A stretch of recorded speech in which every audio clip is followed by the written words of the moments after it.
In this video, I'll walk through how I organize and store my tobacco collection.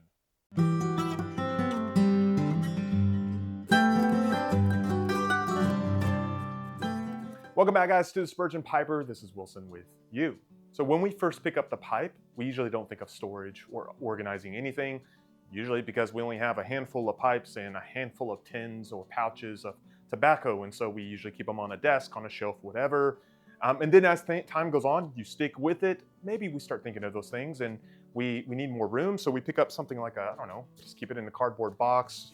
If we want something a little more rigid, we get Tupperware containers or something like that. We slide it under our bed, you put it in a closet, what have you. And that might be all sufficient for you for the rest of your life, and which is no problem whatsoever. However, if you start collecting more and more and you're running out of space, you need something bigger to organize it, or maybe you want something to simply just hold it all, you might want to think ahead and bigger. Well, in this video, I'm going to walk through the hutch you see behind me that stores about 90 to 95% of my blend. I want to walk through how I got it in the first place. I'm going to show you how I have it organized and structured and how it helps me keep track of what I do have. Now, if you want more of my videos, especially reviews, you can go to my Patreon page where I have loads of stuff and I could continue updating it weekly. You can find more information about it there. There is a link down in the description. Now, when it comes to a large structure to store your collection, you don't have to go with a hutch like this. You go with simply a bookshelf that you can get for next to nothing on something like Facebook Marketplace or Craigslist. You can have a nightstand. You can have shelves up in your closet, what have you.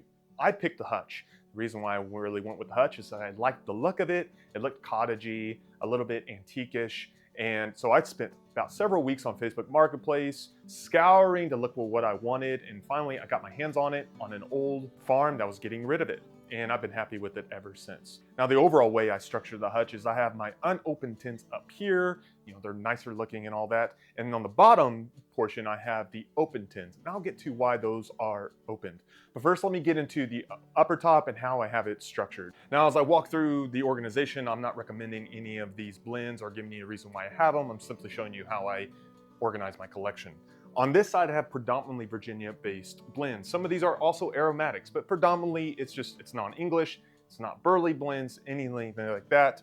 And it could be pure Virginia blends, for instance, something like a Carolina Red Flake, but most of them are gonna be a mixture of Virginia Periques, like 20th Anniversary XX Flaked Dark by Cornell and Diehl, SmokingPipes.com, or it's gonna have Orientals, it's gonna have Dark Fired Kentucky, things like that, but all that is on this section. I don't really have it categorized at the moment with brand, Cornell and Diehl or Rat Rays, what have you. You can probably tell already it's kind of a mixture, but I still know where things are, only because I've thrown them up there and I've gone through them and I kind of put them back in the order they are.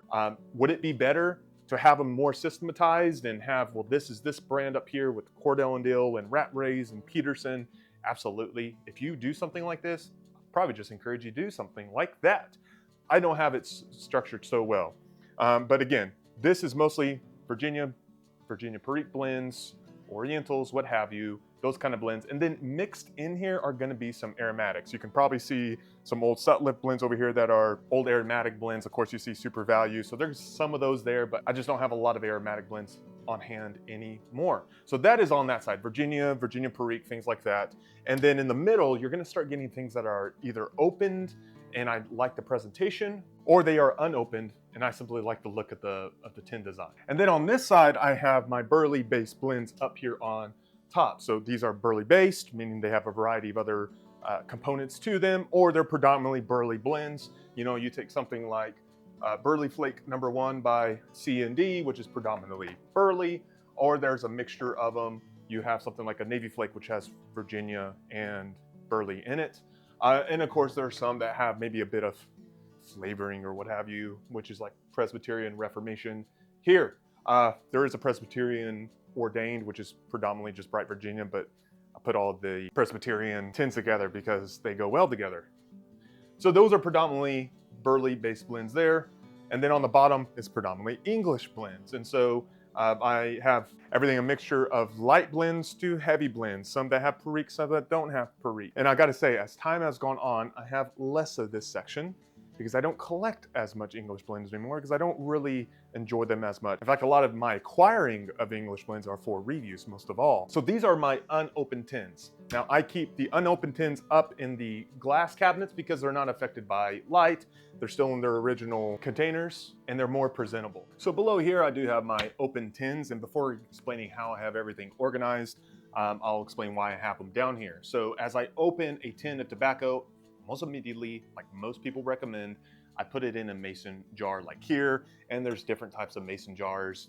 This one's a bit taller, this one's more wide mouth and squatty, and there's even other options in there. I won't get into that, but I do put them in mason jars. They're the best option really when it comes to storage, keeping in water or moisture rather, and holding well your tobacco, allowing it even to age.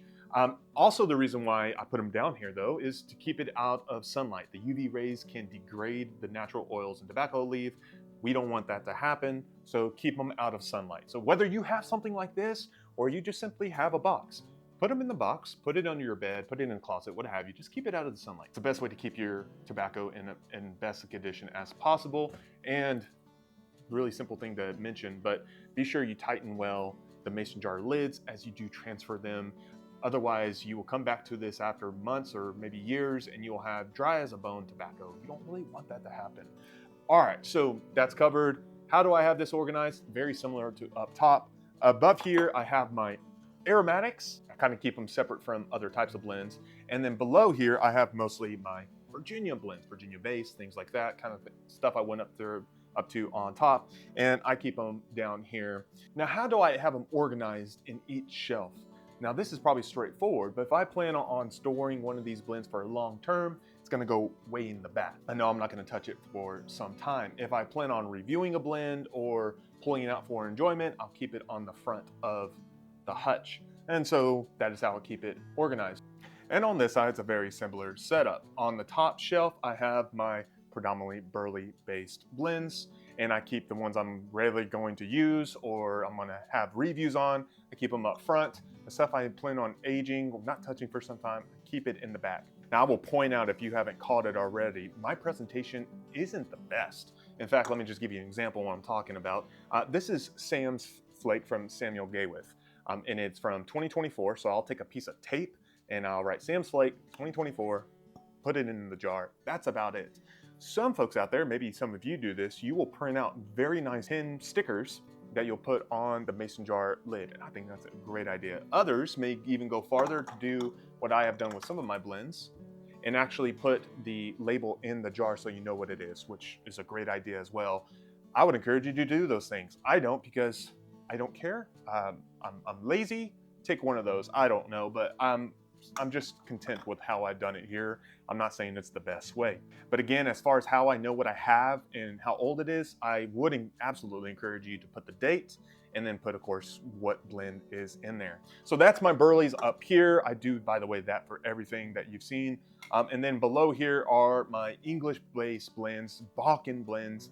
Let's just say things with predominantly more Latakia than anything else. That's how I like to categorize it. It's not a very big portion of my collection for the reasons I mentioned earlier in the video, but I have very old blends like University Professor, all the way back from like 2017 that Pipes and Cigar used to make. I don't think they do anymore. And I have even some older stuff, but those are the collections I have there. Now, a final piece of advice I would throw out there is, what do you do with the blends you don't really enjoy that much? You've opened them, you throw them in a mason jar, you tried them, not your cup of tea. What do you do with them? I'll offer two suggestions for you. One is just keep it in the mason jar, put it back in your cellar, your cabinet, your storage, and come back to it in months or even years. You'll be surprised that either your taste buds have changed or the blend has changed itself with age and time. Both happen. And you can come back to blends that you really didn't like at all, and you'll find you really greatly enjoyed them. So give it time. Often your taste buds or the blend itself will change your opinion of it. Or the second option is just give it away. If it's not something you really enjoy, I do the same thing. Give it away to someone who does enjoy them, because for most blends, there are people who love them and there are people who don't. And it's a great opportunity to give it to those who do. Well, guys, that's all I have. If you have questions on how I do things or why I do things or anything on the matter of organization, let me know, put them in the comments, or I'm sure others out there can help guide you as well. That's all I have this week. I hope you're doing well and you're blessed, and we'll talk to you very soon.